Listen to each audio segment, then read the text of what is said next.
I want to ask you something unsettling.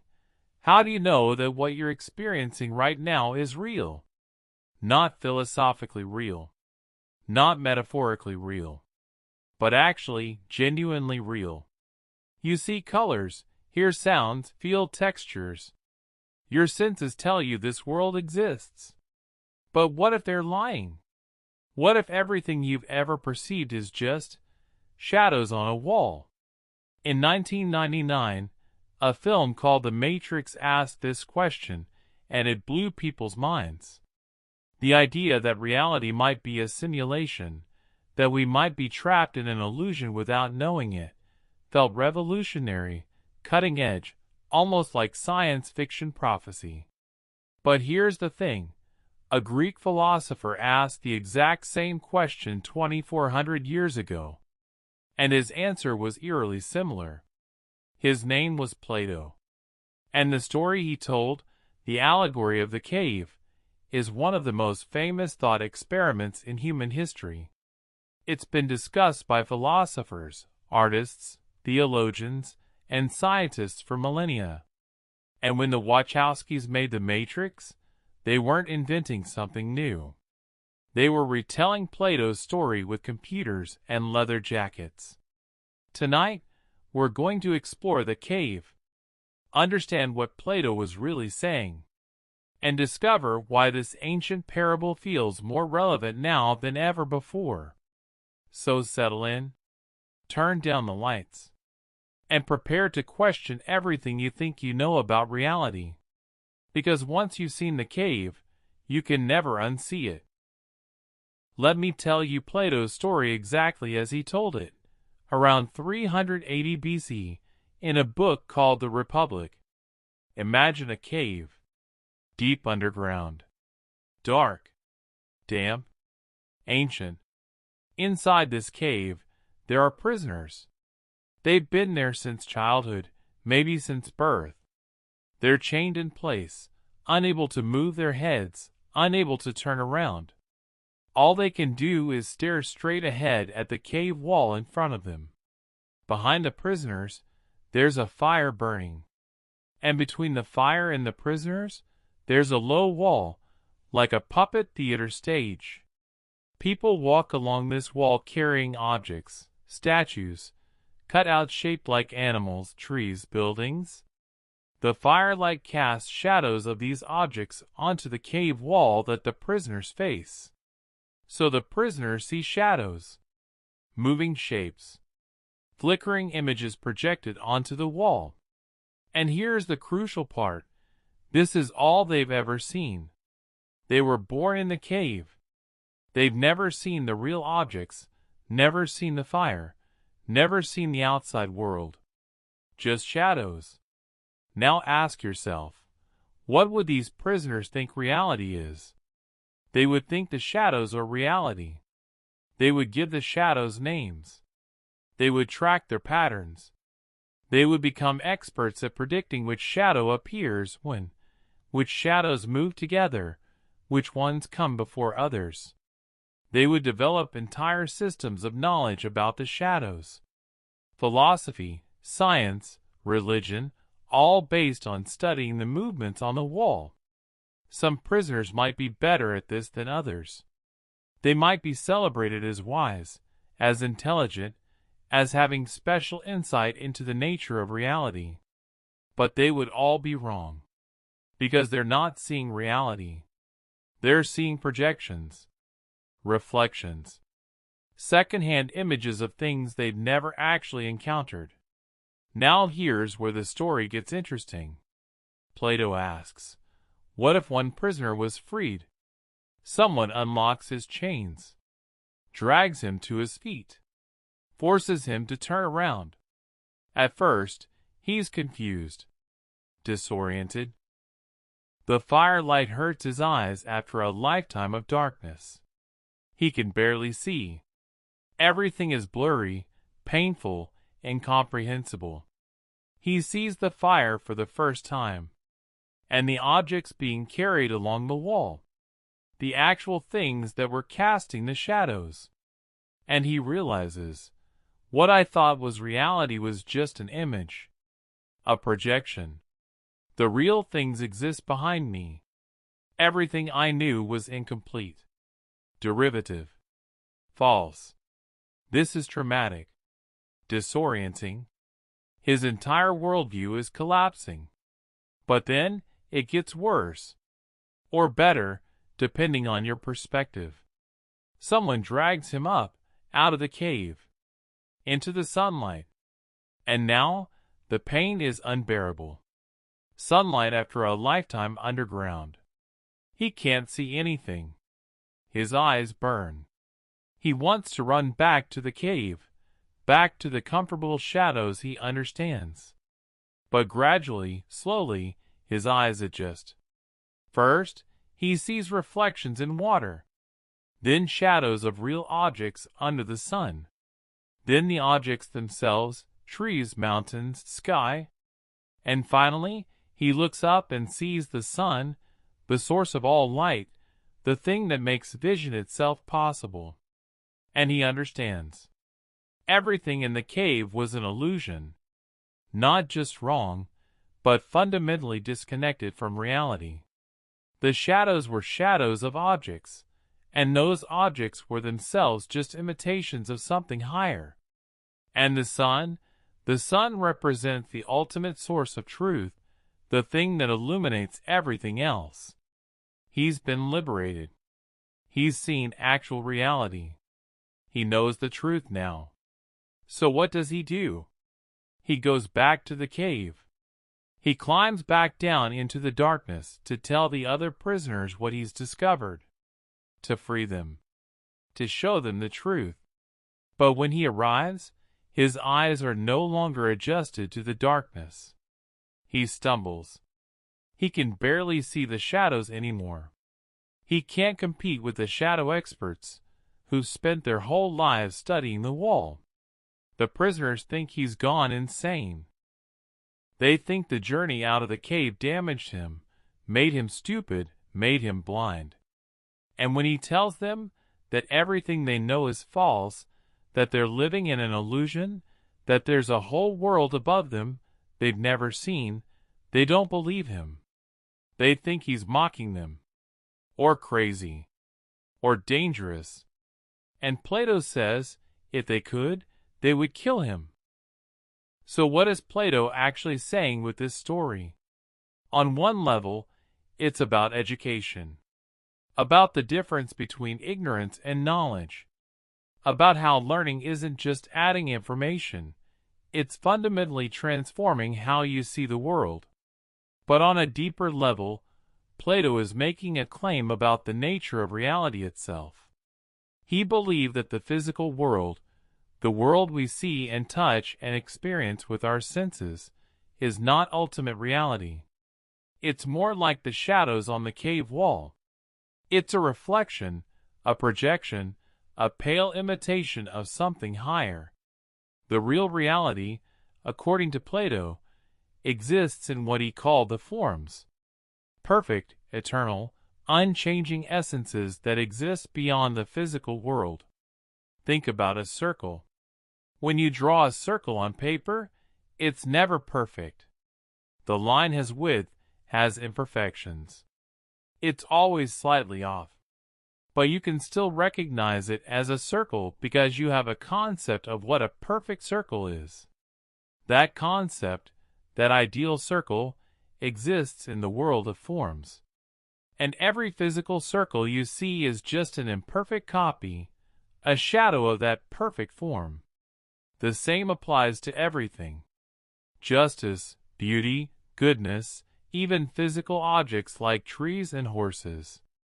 They're all imperfect reflections of perfect forms that exist in a higher realm. Most people, Plato said, spend their entire lives looking at the shadows. They study the physical world, they trust their senses, they think what they see is real. But philosophers, true philosophers, are the ones who escape the cave, who see beyond the physical to the eternal, who understand that reality is deeper, stranger, more perfect than anything we can perceive with our eyes. The sun in Plato's allegory represents the form of the good, the ultimate source of truth, beauty, and reality. The thing that makes everything else intelligible, just like the sun makes everything visible. Now, you might be thinking, this sounds mystical, abstract, maybe even ridiculous. And plenty of philosophers have criticized Plato's theory of forms. Aristotle, his own student, famously rejected it. Modern science doesn't need forms to explain the world. But here's what's interesting. The core insight of the allegory, that our perception might be limited, that what we experience might not be ultimate reality, keeps coming back. In different forms, different contexts, different vocabularies. Medieval Christians used the cave to talk about the difference between earthly life and heaven. This world is the cave. Heaven is the sunlit world above.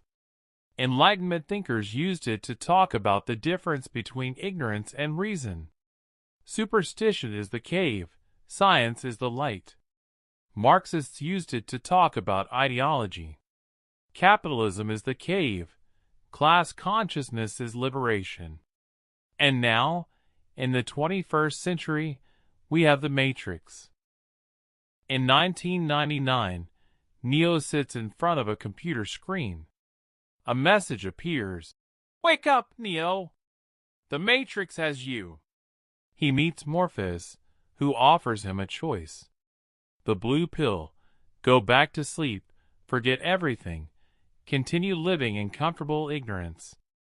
The red pill, see the truth, no matter how disturbing. Neo takes the red pill, and he wakes up in a pod. A grotesque organic chamber filled with pink fluid. Tubes connected to his body. He's one of billions of humans, harvested for energy, their minds plugged into a simulation while machines farm their bioelectricity. The world he knew, late 90s America, city streets, office buildings, his entire life, was never real. It was code. A program. An illusion fed directly into his brain. He's been freed from the Matrix. Brought to the real world. A devastated wasteland where humans hide underground, fighting for survival. Sound familiar? The parallels to Plato's cave are exact. Not similar. Not inspired by. Exact? The Matrix is the cave. The shadows on the wall are the simulation. Most humans are the prisoners, chained to their pods, perceiving only projections. Neo is the free prisoner. Unplugged. Dragged into painful reality. His eyes burning, not from sunlight, but from using them for the first time in the real world. Morpheus is the one who returns to the cave to free others. Who risks everything to wake people up, knowing most won't believe him. And the people still plugged in? They're hostile to the free prisoners. Agent Smith literally says, "The Matrix is the world that has been pulled over your eyes to blind you from the truth." That's Plato. Word for word. The Matrix is a technological cave. But here's what makes this connection deeper than just a clever reference. The Wachowskis weren't just retelling Plato's story. They were asking the same question Plato asked. What if everything you experience is constructed? What if the reality you trust is designed to keep you ignorant? And in our world, that question isn't science fiction anymore. It's increasingly relevant. We live through screens, digital interfaces, social media algorithms that show us customized realities. Filter bubbles where everyone sees different information. Deep fakes and AI-generated content that's indistinguishable from real footage.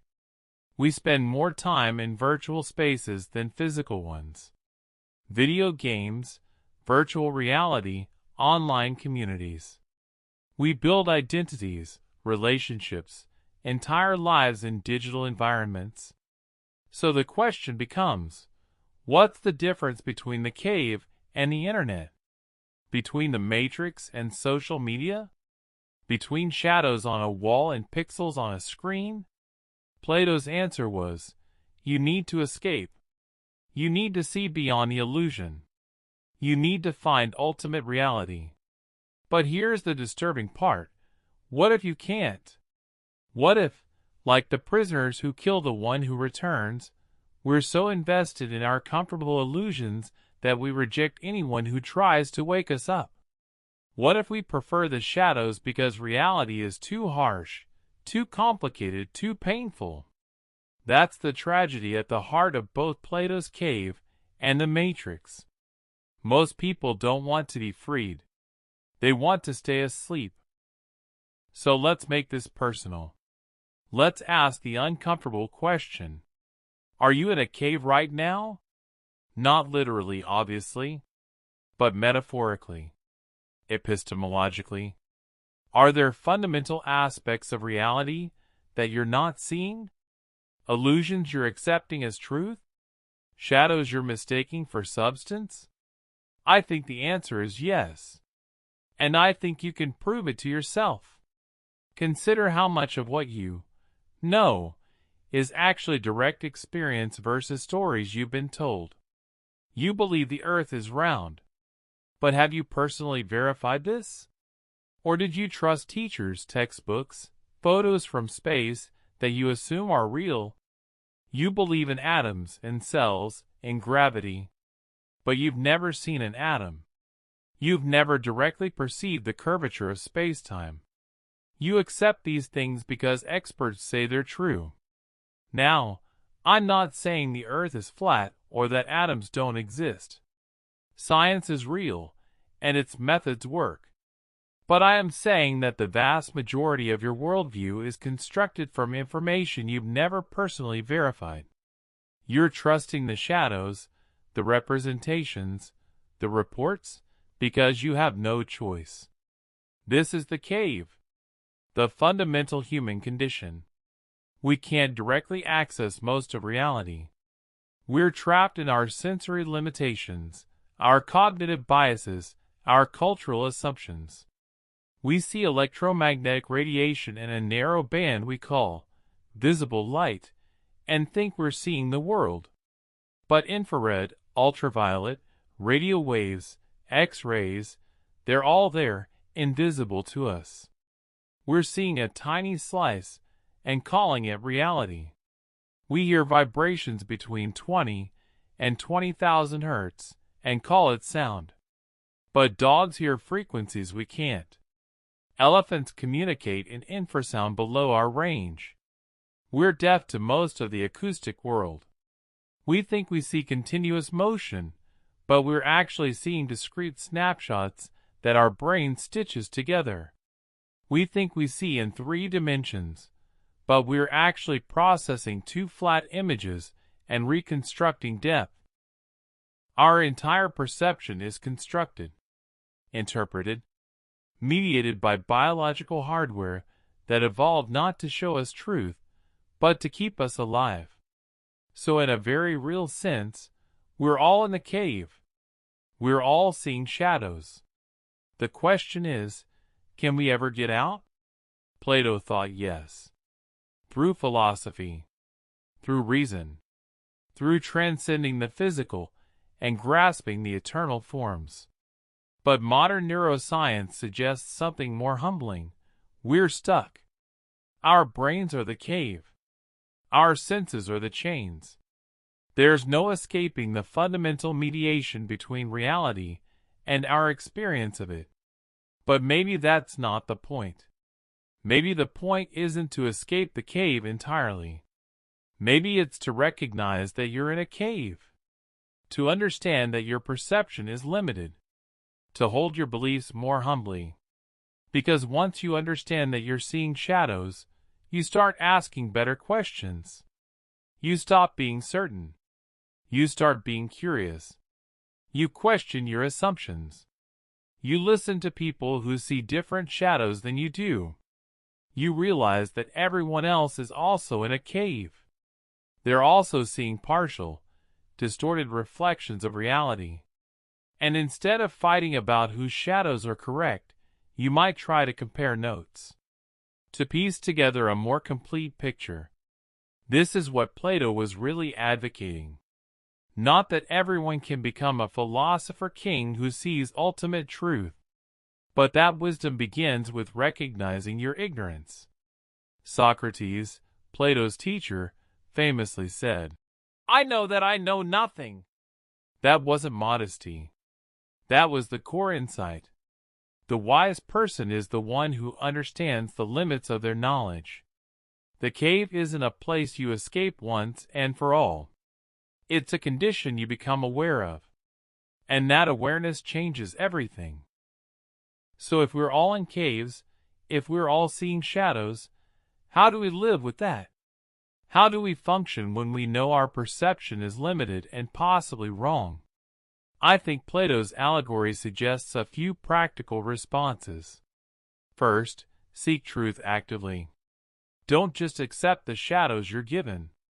Question them. Investigate. Try to see the objects casting the shadows, even if you can't see the sun itself. This means reading widely, talking to people with different perspectives, challenging your own beliefs, testing your assumptions.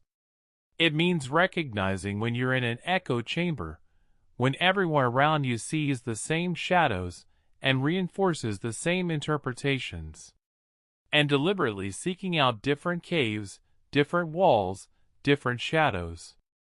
Second, be humble about what you know. Plato's freed prisoner was humble. He knew he'd been wrong his entire life. He knew the other prisoners were wrong. But he also knew how hard it was to see clearly, how easy it was to mistake shadows for reality. So when you encounter someone who disagrees with you, before assuming they're stupid or crazy, consider, maybe they're in a different cave. Maybe they're seeing different shadows. Maybe their perspective, combined with yours, gets closer to truth than either alone. Third, help others when you can, but recognize the limits. The freed prisoner went back to help the others. But most of them didn't want help. They were comfortable. They were experts at shadows. They had status, identity, community built around their shadow knowledge. And when he tried to tell them the truth, they rejected him. They thought he was the one who was confused. This is what happens when you try to wake people up. When you challenge deeply held beliefs. When you point out that what everyone accepts as obvious is actually questionable. You're not necessarily going to be thanked. You might be attacked, dismissed, excluded, but you still have to try. Because once you've seen something real, once you've glimpsed beyond the shadows, you have a responsibility to share it. Just don't expect everyone to listen. Don't expect to be celebrated. The freed prisoner wasn't a hero in the cave. He was a troublemaker.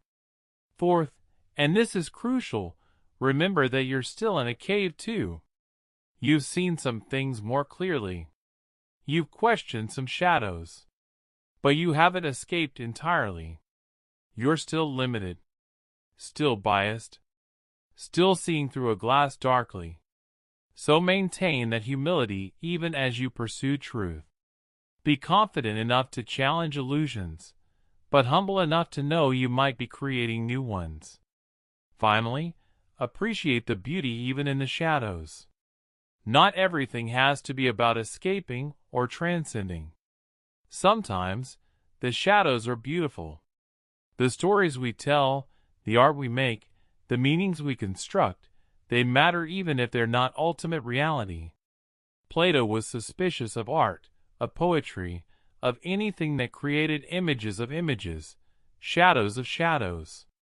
He thought they distracted from truth. But maybe he was wrong about that. Maybe the shadows can point toward truth. Maybe stories and myths and metaphors can help us understand what we can't perceive directly.